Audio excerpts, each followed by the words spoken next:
go to our plot, and we can ask ourselves the question now, where is the acceleration 0? Where is it larger than 0? And where is it smaller than 0? Because this value can be larger than 0, equal to 0, and smaller than 0. And now you have to be very careful when you try to derive that from this plot. You have to be very careful, because you and I have no good feeling for second derivative. Velocity is easy. All you have to do is looking at alpha. But when it comes to the second derivative, you have to see how alpha is changing.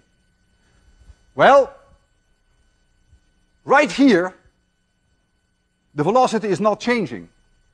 So the acceleration everywhere here must be 0. Here the velocity is increasing. So the acceleration must be larger than 0 here. Here, the velocity is almost constant. It's almost a straight line. What does that mean for the acceleration? 0. Exactly. Here, when it makes this rounding curve, the velocity is positive here, but on this side it's negative. So what does that mean for the acceleration? Negative. You got it. And so you can now roughly find where the acceleration is positive, where it's negative, and where it is 0. Let's do a straightforward example, the way that you could expect it on an assignment, or if you are extraordinarily lucky, you might even get something like that on an exam. Very straightforward. I'm going to give you the position x as a function of time, and then ask you lots of questions about it. So this example is a working example. X equals 8 minus 6t plus t squared. So this tells you where the object is at any moment in time. And let this be in meters. What now is the velocity at any moment in time? Well, that's the derivative, dx dt.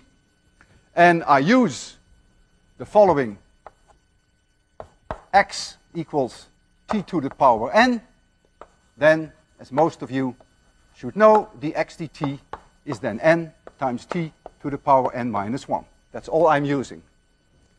So the derivative of 8 is 0. I get here minus 6. I get here plus 2t.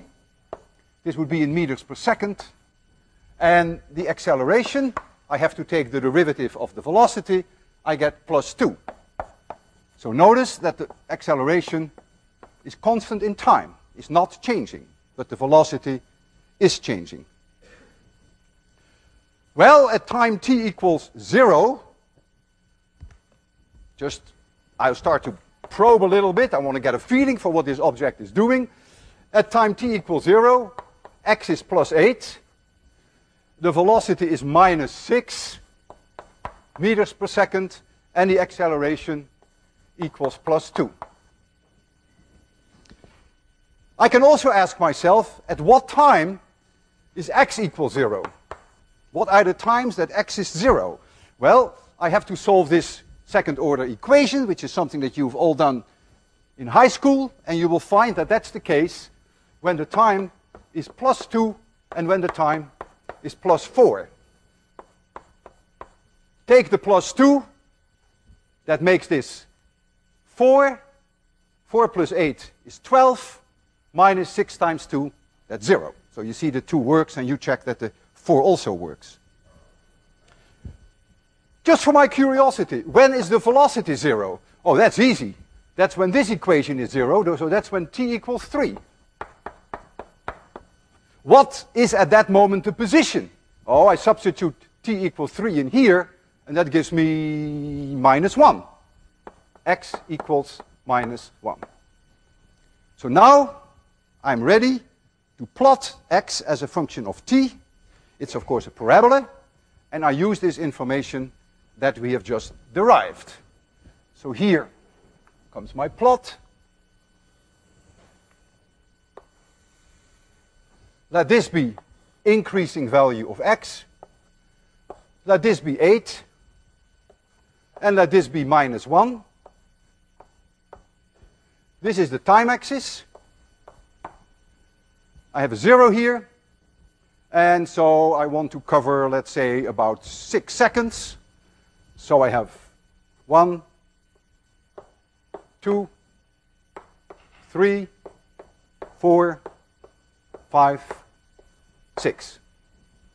Now I'm going to use this information in order to give you a curve which is similar to that one, except this is a simple one. This is just a parabola. So I know that at time t equals 0, the object is at position 8. I know that x is 0. That x is 0 at the time 2 and at the time 4. So the object is here at this time and at this time. And I know that at time t equals 3, it is at position -1. So the object is here. And I also know that the velocity is 0. So we can check that.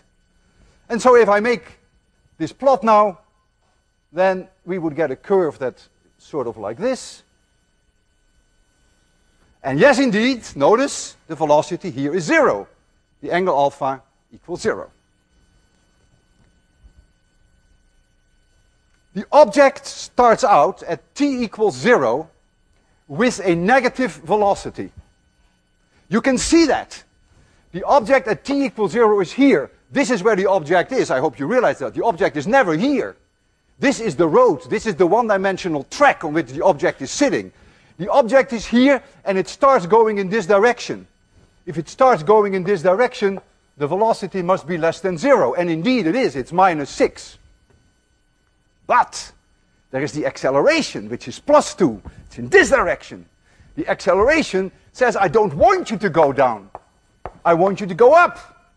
Well, the velocity says, sorry, all I can do is slowly change, and that's what it's doing. It's slowly changing the velocity, and there comes a time that the velocity is 0. So the object goes down, the velocity changes, and when it is at position -1, it has come to a grinding halt, and now it is returning. This positive value of a is now increasing the velocity, and that's what you see. I therefore bet you a nickel that if you substitute in that equation t equals 4, that the velocity better be positive. It has changed from a minus sign to a plus sign because of this positive acceleration. I bet you a nickel. T equals 4. What is x? What is v? We want to know v. 8 minus 6 plus 2 meters per second. You see, physics works. V is now plus 2 meters per second. So all that information is in there, but I want you to be able to also digest it. Don't look at that curve as just some dumb parabola, some dumb curve. Try to imagine what is happening. And only then do you get some insight. Then you really begin to get it in your brains. I now would like to write down, in most general form, the equation for the position and the velocity as a function of time for a one-dimensional motion whereby the acceleration is constant. So it's going to be one-dimensional again.